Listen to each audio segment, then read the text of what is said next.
ધર્માંતરણ સહિતના ગેરકાનૂની કામો માટે હવાલા અને મની લોન્ડરિંગના કેસમાં વડોદરાના સલાલુદ્દીન તથા દિલ્હીના ઉમર ગૌતમ સામે દિલ્હી એટીએસ તથા એનઆઈએ દ્વારા તપાસ સાથે વડોદરા પોલીસ દ્વારા તપાસ શરૂ કરાઈ છે, જે મુદ્દે આજરોજ પત્રકાર પરિષદ યોજાઈ હતી। ગુપ્ત ઇનપુટના આધારે તપાસમાં બહુ મોટા રેકેટનો પર્દાફાશ થયો છે, જેમાં હવાલા અને મની લોન્ડરિંગ થકી યોજનાબદ્ધ રીતે ધર્માંતરણ, દંગાઈઓને છોડાવવા તથા મસ્જિદોના ફંડિંગ સાથે સરકાર વિરોધી કામો માટે 60 કરોડના હવાલાનો ખુલાસો થયો છે, જે દુબઈથી હવાલા મારફતે આવ્યા હોવાનું બહાર આવ્યું છે। 19 કરોડ રૂપિયા આતમી ટ્રસ્ટમાં લેવામાં આવ્યા હતા। આ ટ્રસ્ટની આડમાં ગેરકાનૂની પ્રવૃત્તિઓ ચલાવવા માટે નાણાં યુકે, યુએસએ, યુએઈ તથા દુબઈથી આવતા, પરંતુ ચેક વગર પેમેન્ટ ન થઈ શકવાની સ્થિતિમાં વિવિધ સપ્લાયર પાસેથી બોગસ ચેક થકી બોગસ બિલો બનાવી કેશ કરાવી લેવામાં આવતા અને સલાલુદ્દીન આ રકમ ગેરકાનૂની પ્રવૃત્તિઓ પાછળ આપતો, જેમાં 60 લાખ દિલ્હીના ઉત્તમ ગૌતમને મોકલેલ। ઉમર ગૌતમ સાથે અન્ય 3 લોકો પણ સામેલ છે। આ રકમ સરકાર સામેના સીએએ આંદોલન, દંગાઈઓને છોડાવવા, ધર્માંતરણ વગેરે ગેરકાનૂની કામો માટે કરવામાં આવતા। આ અંગે ઉત્તર પ્રદેશ એટીએસ દ્વારા એફઆઈઆર દાખલ કરી તપાસ હાથ ધરી હતી। 60 કરોડ 103 મસ્જિદોના ફંડિંગ માટે પણ રાખવામાં આવ્યા હતા, જેમાં આસામની 3 મસ્જિદો, ગુજરાતની 8 મસ્જિદો, મહારાષ્ટ્રની 45 મસ્જિદો, મધ્યપ્રદેશની 17 મસ્જિદો તથા રાજસ્થાનની 30 મસ્જિદો સામેલ છે।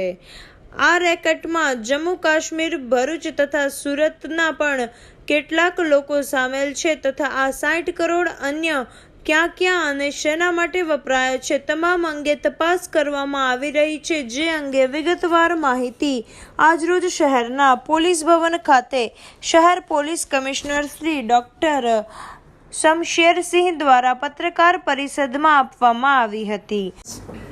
3 लोगों का नाम है।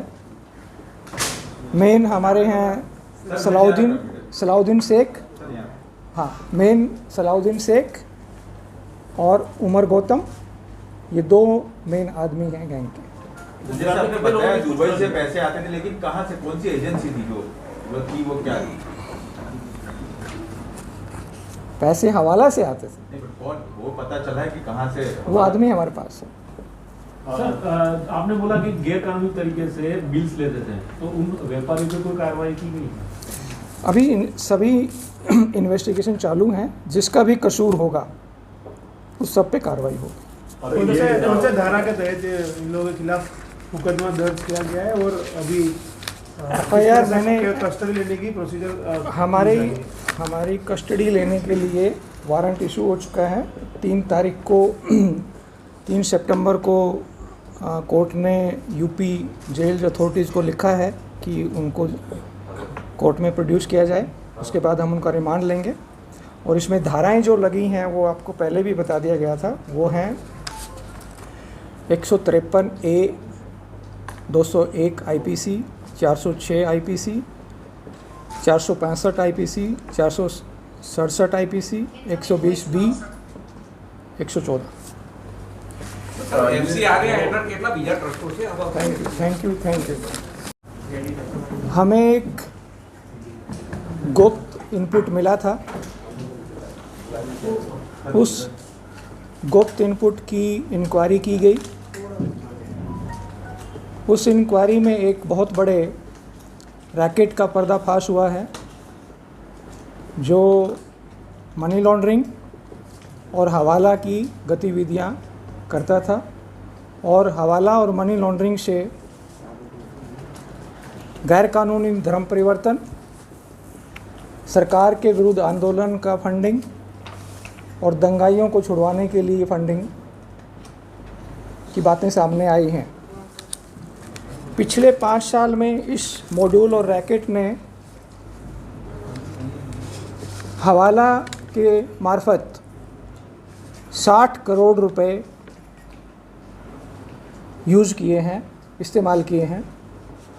हवाला दुबई से आता था और 19 करोड़ आफमी ट्रस्ट में रिसीव किए हैं FCRA के तहत। आफमी ट्रस्ट की आड़ में गैरकानूनी गतिविधियां चलाई जा रही थी। आफमी ट्रस्ट में 19 करोड़ UK, USA, UAE और दुबई से मिले हैं। ट्रस्ट में से चेक के बगैर पेमेंट नहीं हो सकती थी, तो ट्रस्ट में से कैश निकालने के लिए सप्लायर से बोगस बिल लिए गए, सप्लायर को चेक दिया गया और सप्लायर ने बोगस बिल बना के कैश सलाउद्दीन को वापस दे दिया गया। तो सलाउद्दीन पूरा कैश जो सप्लायर से लेता था, उस कैश को गैर कानूनी गतिविधियों में यूज़ करता था, जिसमें गैर कानूनी धर्म परिवर्तन जैसे कि UP ATS ने एक FIR दाखिल की है। उसके साथ साथ दिल्ली में 60 लाख रुपए उमर गौतम को भेजे गए, उसके साथ 3 आदमी और थे। वो पैसे सरकार के विरुद्ध CAA के एजिटेशन की फंडिंग के लिए और उसके बाद कम्युनल दंगों में पकड़ाए गए आरोपियों को छुड़वाने के लिए यूज़ हुए हैं। हवाला से जो पैसा आया है उसमें से 7 करोड़ 103 मस्जिद हैं, उनकी फंडिंग के लिए गया है।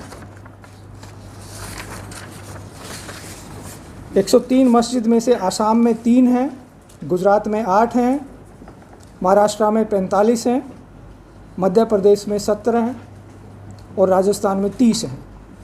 7.5 करोड़ रुपए फंडिंग के लिए गया है। इसके साथ साथ इस गैंग के सभ्यों का, इस गैंग के मेंबर का जम्मू कश्मीर में भी बहुत सारे लोगों से कांटेक्ट है, भरूच में भी बहुत सारे लोगों से कांटेक्ट है, सूरत में भी बहुत सारे लोगों से कांटेक्ट है। तो उन सभी की तपास इन्वेस्टिगेशन चालू है और 60 करोड़ कहाँ कहाँ गया है, किस किस गतिविधि में यूज़ हुआ है, कौन सी गैर कानूनी गतिविधियाँ फंडिंग की गई हैं, उसकी भी इन्वेस्टिगेशन चालू है। Thank you.